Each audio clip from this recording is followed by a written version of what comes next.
Oi, gente, sou Ana Carolina Praça, psicóloga infantil e escolar, e voltei aqui no projeto A Chave da Questão para falar sobre a palmada. Algumas semanas atrás, eu postei um vídeo aqui com o pessoal do projeto sobre punir ou recompensar os filhos.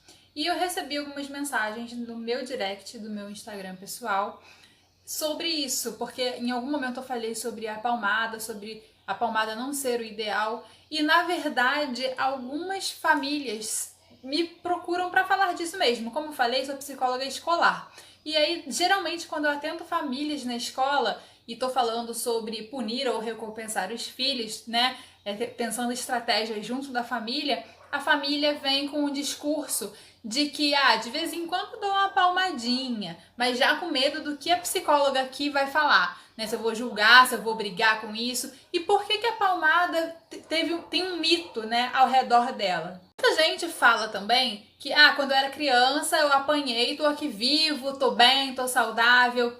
E aí isso faz com que tenha mais ainda o mito ao redor da palmada ou do tapinha, enfim, né? É óbvio que cada família vai ter o seu jeito de educar. E eu, enquanto psicóloga, não estou pronta para falar qual é o melhor jeito. Então, cada família vai ter lá, de acordo com seus valores e crenças, a forma que considera mais justa e mais adequada, né? No outro vídeo sobre punir ou recompensar os filhos, eu sugeri a questão da recompensa para os bons comportamentos, porque é o que a literatura e o que a prática mostra que tem tido mais resultados positivos.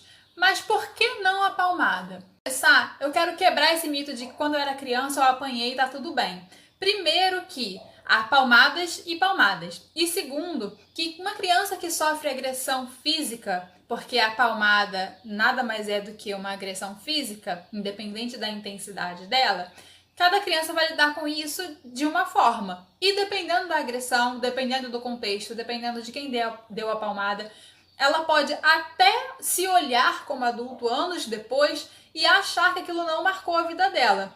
Mas se a gente for ver profundamente por tudo que ela passou, ela pode ter, por exemplo, reproduzido esse modelo de violência para resolver conflitos que passou.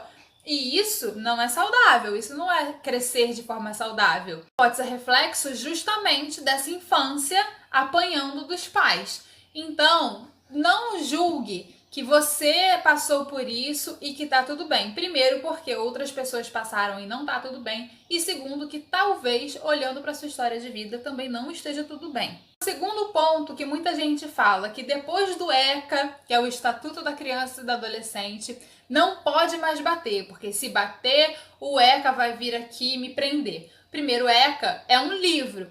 Quem faz essa cobrança do ECA são os órgãos da justiça, os órgãos que têm o dever de fiscalizar o bem-estar da criança e do adolescente. E isso eu tô falando aqui de uma forma bem resumida para o vídeo não ficar muito longo. Então, por exemplo, quem pode ser que vá até a sua casa diante de uma denúncia é o Conselho Tutelar.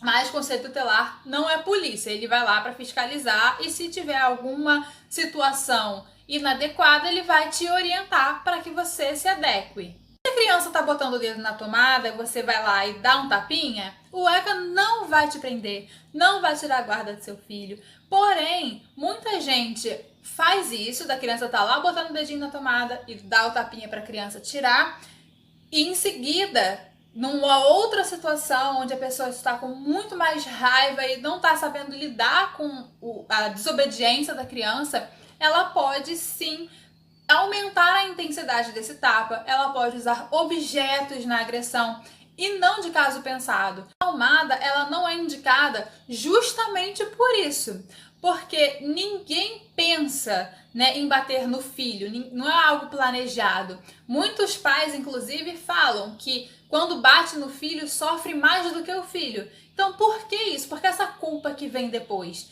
Porque a palmada geralmente vem num momento de raiva, porque você já falou 300 vezes e a criança não obedece, ou porque você teve um dia muito difícil no trabalho e aí a criança tá ali, mamãe, mamãe, mamãe, e você só quer um pouco de silêncio, um espaço seu, e a criança não entende isso e por isso não respeita o seu desejo. Então, isso vai enchendo o copo, né? E quando o copo transborda, é muito difícil da gente conseguir racionalizar o que a gente vai fazer, qual força que a gente vai aplicar, ou se a gente não vai encostar, a gente só vai gritar, ou se a gente vai só botar de castigo. Na hora da raiva, quando o copo transborda, a gente não consegue ter essa consciência. E por isso que a palmada não é indicada. Não é por causa do ECA, não é por causa do conselho tutelar, porque o adulto, na hora da raiva, não vai conseguir medir a sua força física ou então o seu ímpeto de acabar com aquela situação que está irritando ele, tirando ele mais do sério ainda do que ele já estava de repente, e aí pode acabar arremessando um objeto ou usando de muita força em algo que de repente só um empurrãozinho na mão já resolveria. Então por isso que não pode a palmada, porque a gente não consegue controlar a nossa força no momento de raiva. É óbvio que no ECA, o Conselho Tutelar, o Ministério Público, os defensores, né, dos direitos da criança e dos adolescentes, eles vão ficar de olho nisso, eles vão ser órgãos fiscalizadores. E se for algo recorrente, se for algo que envolva algum índice, né, que eles vão avaliar lá por conta deles, que deixem eles preocupados, se eles já orientaram muitas vezes essa família e a família não consegue arranjar uma outra forma de punir ou recompensar os filhos, então eles vão tomar lá as medidas cabíveis. Mas não é uma regra que é para seguir só porque tem punição. É uma regra que tem um porquê por trás. Por exemplo, a gente não pode avançar o sinal vermelho no trânsito não porque a gente leva multa. A gente não pode avançar o sinal vermelho no trânsito porque a gente pode causar um acidente, um atropelamento ou num cruzamento, bater em outro veículo. Então a gente tem que olhar a questão da palmada dessa mesma forma. Não porque podemos ser punidos se a gente não cumprir, mas porque tem uma causa que está por trás disso.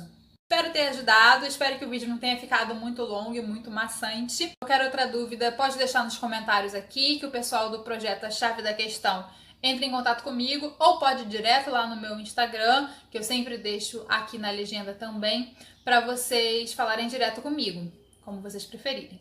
Obrigada pela atenção e até o próximo vídeo.